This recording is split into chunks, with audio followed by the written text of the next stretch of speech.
हमारा 100 बीघे का चक है। एक पूरा घुमाइए जरा, एक बार एरिया दिखाइए। भैया भी हमारी देख रेख की मदद में लगे रहते हैं और ये पूरा 100 बीघे का चक है। और देखिए, मैं आपको बताना चाहता हूँ कि ये जो 100 बीघे का चक है, इसमें जो आपको किनारे किनारे की मेड़ होती हैं उनको आप खाली ना छोड़ें। उनको लगता है कि वो वेस्टेज है, तो वेस्ट का इस्तेमाल कैसे करते हैं देखिए। इधर आइए हमारे साथ। ये देखिए, हम लोगों ने क्या किया हुआ है, इधर उधर चारों इस साइड और इस साइड गेहूँ लगे हुए हैं। बीच में हम लोगों ने अमरूद के पौधे लगा दिए। ये आज नहीं, 4 साल बाद, 5 साल बाद आपको ये अच्छे फल देगा। ये लगातार हम लोगों ने सारे पेड़ अमरूद के लगा दिए। किसान की आय दुगनी हो सकती है इससे। किसान की आय इससे आप डबल होगी। जितना गेहूँ नहीं बेचेंगे, जब ये फल देना तैयार करेगा तो आप गेहूँ जितना प्रॉफिट गेहूँ से लेंगे उतना अमरूद से भी लेंगे। अमरूद से लेंगे और लागत कुछ नहीं है। तो लागत कुछ नहीं, केवल पेड़ की कॉस्ट है। और उनकी पत्तियां खाद का भी काम करती हैं। और पत्तियां गिरेंगी, वो सड़ेंगी, वो खाद का काम करेंगी।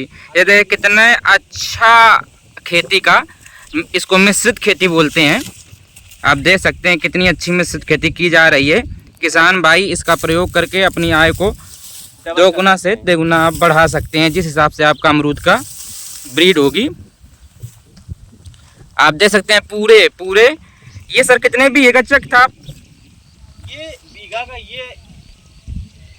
ये 6 बीघे का चक। ये 6 बीघे, पूरे 6 बीघे के चक में मेड़ों में अमरूद के पेड़, वहाँ तक दिखाई। जो हमारा इसमें बीच में एक मुर्गा फार्म भी बना हुआ है, सोलर पैनल भी लगा हुआ है, और आगे जो आखिरी में ये 100 बीघे की टोटल जमीन। अच्छा, 100 बीघे की टोटल जमीन है। और मैंने दिखाया था आपको, आप इतना बड़ा एरिया है कि मुझे बाइक ही लेकर टहलना पड़ता है पूरा निरीक्षण करने के लिए। आप पैदल नहीं चल सकते। तो सर 1 बीघे का ये जो चक है, इसकी 1 बीघे की जो मेड़ है, इसमें सर कितने अमरूद के पेड़ लगे होंगे? 1 बीघे में इसमें आप लगवा सकते हैं कम से कम 10 पेड़। 10 अमरूद के पेड़, 10 पेड़ अमरूद लगवा दीजिए। हाँ। उन्हें प्रॉपर गैप दीजिए ताकि जब वो बड़े हो तो आपस में टकराए नहीं, और आपस में वो पोषक तत्व जो होते हैं वो खींचते हैं, तो उनको ग्रोथ अच्छी मिलेगी। तो आप कम से कम इसमें 8 से 9 फुट का एक गैप दें एक पेड़ के बीच में। मैं तो कहता हूँ 10 फुट का आप गैप लेके चलिए। ये भैया हमारे साथ, आपका नाम? राम किशोर जी हैं ये, और ये हमारे साथ 2 साल से काम में लगातार हमारी हेल्प कर रहे हैं। और ये कुछ आइडियाज़ हमें इन्हीं से ही मिले। जैसे इन्होंने बताया कि भैया आप इसमें अमरूद के पेड़ लगवा दीजिए।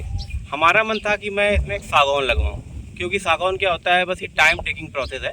तो सागौन जब आप लगवाते हैं तो ये आपका बहुत महंगा पेड़ है, तो मेरा सागौन का था। लेकिन भैया ने आइडिया दिया कि आप खाने वाली चीज़ें लगाइए, अमरूद आपको पेट के लिए भी फ़ायदा है, और ये एक अच्छा पेड़ है, ज़्यादा आपकी पोषक तत्व ज़मीन से खींचेगा नहीं, और इसकी आपको फसल जल्दी मिल जाएगी। आप अमरूद भी क्विंटलों के हिसाब से बेच सकते हैं। सागवन में क्या होता है ना, खेतों में छाया रहती है। छाया की वजह से फसल में दिक्कत आ सकती है, बीमारियाँ पैदा। हाँ, उसके पत्ते बड़े बड़े होते हैं, टूट के गिरेंगे तो वो ज़्यादा दिक्कत पैदा करेंगे। इसी वजह से मैंने सागौन का जो अपना था वो ड्रॉप कर दिया। छोटे पौधे लगाए जाते हैं। छोटे पौधे लगाए जाते हैं खेती में। हाँ, इसमें ध्यान रखें कि छोटे पौधे ही लगाएं। अच्छा, ये बताओ सर कि इतने में, जैसे आप इतनी ज़मीन में आप इतने बड़े इंजीनियर नौकरी छोड़कर आप खेती करवा रहे हैं, तो आप हमको ये बताइए कि इसमें आप सर कितना कमा लेते होंगे, एक मतलब अनुमानित आय, अगर कोई इस तरीके की खेती तो कर आप ये 1 बीघे के हिसाब से जानना चाहते हैं या हमारी 100 बीघे पूरी टोटल इनकम? देखिए, जब मैंने नौकरी स्टार्ट करी थी तो मेरी सैलरी थी 30,000 35,000। तो उसमें क्या होता था कि 15,000 रुपये का मैंने रेंट पे दिल्ली में एक फ्लैट लिया हुआ था। तो 35,000 आप कमा रहे हैं, 15,000 रेंट दे रहे हैं, 20,000 खाना खर्चा में चला जाता है। तो बचत के नाम पे जीरो था। बट ये था कि मेट्रो सिटीज़ की लाइफ में लोग एंजॉय करते हैं, तो उनको लगता है कि वो लाइफ ज़्यादा बेटर है। बट मैं आपको बताना चाहता हूँ कि जो गांव की लाइफ है और खेती की लाइफ है, इसमें आपको शुद्ध हवा, शुद्ध पानी, शुद्ध अनाज। तो आप क्या है ना, बाहर रहेंगे, आप मेट्रो सिटीज़ की लाइफ को एंजॉय करेंगे। उर्वरकता बोलते हैं, जिसमें आपको बोलते हैं कि जैविक खाद का इस्तेमाल नहीं होता। वो चीज़ों की आप अनाज बना हुआ खाएंगे, नुकसान करेगा। यहाँ पे आप गोबर की पाँच डालिए, शुद्ध खेती करिए, शुद्ध खाना खाइए, शुद्ध हवा लीजिए।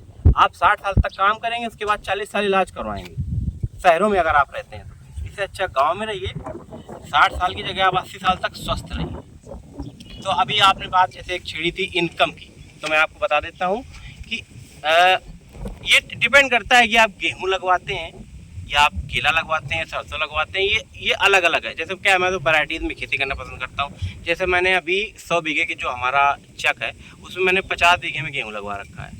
तो ये गेहूं क्या होता है कि एक बीघे में अप्रॉक्स 10 क्विंटल की पैदावार तो हम कर लेते हैं, लेकिन हम लोग टेक्निकल तरीके से खेती करते हैं। हाईटेक इरिगेशन सिस्टम से, वाटर ड्रिपिंग सिस्टम से उनको पानी देते हैं, प्रॉपर पानी जाता है, पानी की वेस्टेज नहीं है। क्या होता है, अगर आप खेती कर रहे हैं इसमें जल भराव हो जाता है, जल भराव होने के बाद जब मिट्टी फूल जाती है थोड़ी सी, तो पेड़ को डेवलप होने में टाइम लगा देता है। तो वाटर स्प्रिंकल सिस्टम से धीरे धीरे पानी जाता है, जितनी ज़रूरत है उसी में खाद भी हम लोग मिला देते हैं, तो उनको पर्याप्त मात्रा में खाद पानी की आवश्यकता जो पूरी हो जाती है। तो इससे यही जो ऑन एन एवरेज किसान 8 कुंटल पैदा करते हैं एक बीघे में, हम लोग पैदा करते हैं 12 से 15 कुंटल एक बीघे। तो अगर 12 से 15 कुंटल की कॉस्ट जोड़ें तो ये पड़ता है आपका 1 कुंटल गेहूँ का रेट पिछले साल अच्छा रहा, 2500 से 2700 तक गया है। तो अगर आप मैंने ऑन एवरेज 15 कुंटल का आप पकड़ लेते हैं और 2500 का रेट लेते हैं। 15 कुंटल की पैदावार, 2500 का रेट मैंने एक ऑन एवरेज पकड़ा है। कभी ये 2000 भी होता है, कभी 2700 भी होता है, लेकिन हम लोग क्या है 15 से 16 कुंटल पैदा करते हैं एक बीघे में गेहूँ। हम लोग यहाँ पे स्टोर कर लेते हैं तो गेहूँ अपना। लगभग 35 से 37 हज़ार रुपये, 35 से 37 हज़ार रुपये ये लोग आपका माल निकालते हैं, जिसमें आपकी 10,000 की लागत चली जाती, तो 25,000 रुपये पर बीघा एक फसल का कॉस्ट मैं ये दे रहा हूँ। ये स्टोरेज के लिए रेट सही मिले, अगर हमें लगता है कि गेहूं का रेट कम है तो ये हमने बड़ा सा एक स्टोरेज बनाया हुआ है, इस पे हम पूरा स्टोर कर लेते हैं। ये हमारा एक गोदाम बना हुआ है, तो कोई भी मतलब फसल आ गई, जैसे मान लीजिए लो रेट है गेहूं है, उसको जमा करना है, बोरी में भराया, उसमें हमने उसकी जो कीटनाशक की दवाएं उनमें मिलाकर उनको स्टोर कर लिया, अच्छा रेट मिला निकाल लिया। और